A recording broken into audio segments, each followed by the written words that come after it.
ఈరోజు దేవుని వాగ్దానము. నీకును నీ ఇంటికిని నీకు కలిగిన అంతటికిని క్షేమమవును గాక. 1 సమూయేలు గ్రంథము 25వ అధ్యాయము 6వ వచనము.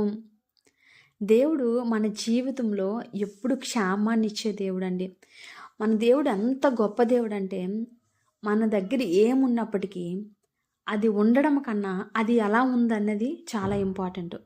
అయితే దేవుని వాక్యం సెలవిస్తుంది, మనకిని మన ఇంటికిని అంట, మన దగ్గర ఉన్న అంతటికంట దేవుడు క్షేమాన్ని కలుగు చేసే దేవుడు అండి.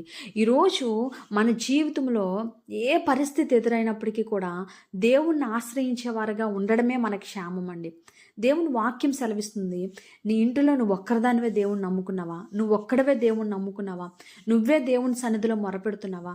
నీకు దేవుడు సమీపముగా ఉన్నాడని నువ్వు నమ్ముతున్నావా? నీ కుటుంబం కోసం నువ్వు ప్రార్థన చేస్తున్నావా? పోరాడుతున్నావా? దేవా, నా కుటుంబం ఈ పరిస్థితిలో ఉందని నువ్వు దేవుని సన్నిధిలో మొరపెడుతున్నావా? నువ్వు చేసిన ఒక్క మంచి వల్ల, నువ్వు ఒక్కడివి దేవుణ్ణి నమ్ముకోవడం వల్ల, దేవుని మీద విశ్వాసం ఉంచడం వల్ల నీ కుటుంబం అంతటికీ కూడా దేవుడు క్షేమాన్ని ఇచ్చే దేవుడు అండి. నువ్వు చేసిన మంచి, నువ్వు చేసిన ప్రార్థన నీకే కాపాడుతుందని కాదు, కానీ నువ్వు చేసిన ప్రార్థన ద్వారా నీ కుటుంబము ఉన్నతంగా నిలబెట్టబోతున్నాడు దేవుడు. నువ్వు చేసిన ప్రార్థన ద్వారా దేవుడు నీ కుటుంబాన్ని ఒక సమాజంలోని ఒక ఉన్నతమైన స్థితిలో ఉంచిపోతున్నాడు. నీ కుటుంబానికి క్షేమం కలుగు చేయబోతున్నాడు. నీకున్న ప్రతి దానికి కూడా దేవుడు క్షేమం ఇచ్చే దేవుడు అండి. ఆయన్ని ఆశ్రయించినప్పుడు ఆయన మధ్యలో విడిచిపెట్టే దేవుడు కాదండి. నువ్వు ఆశ్రయిస్తున్నావు అంటే నీకు మాత్రమే మంచి చేసే దేవుడు కాదు, కానీ నీకున్న యావద అంతటిని, నీకున్న ప్రతి దాన్ని కూడా ఆయన సంరక్షించే దేవుడు.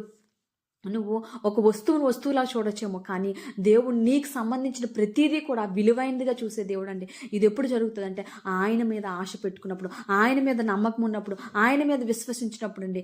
మన దేవుడు అంత గొప్ప దేవుడు. ఈరోజు మన ప్రార్థన బట్టి మన కుటుంబంలో గొప్ప కార్యాలు దేవుడు చేయబోతున్నాడు. దేవా, నా కుటుంబం ఈ పరిస్థితిలో ఉందని ఆయన సన్నిధిలో మొరపెడితే చాలు, ఆయన విడుదలిచ్చే దేవుడు, ఆయన సహాయం చేసే దేవుడు అండి. అందుకే దేవుని వాక్యం సెలవిస్తుంది, మనకిని మన ఇంటికిని మనకున్న అంతటికి నట దేవుడు క్షేమాన్ని కలుగు చేయాలని దేవుడి కొద్ది మాటల్ని దీవించి ఆశీర్వదించును గాక.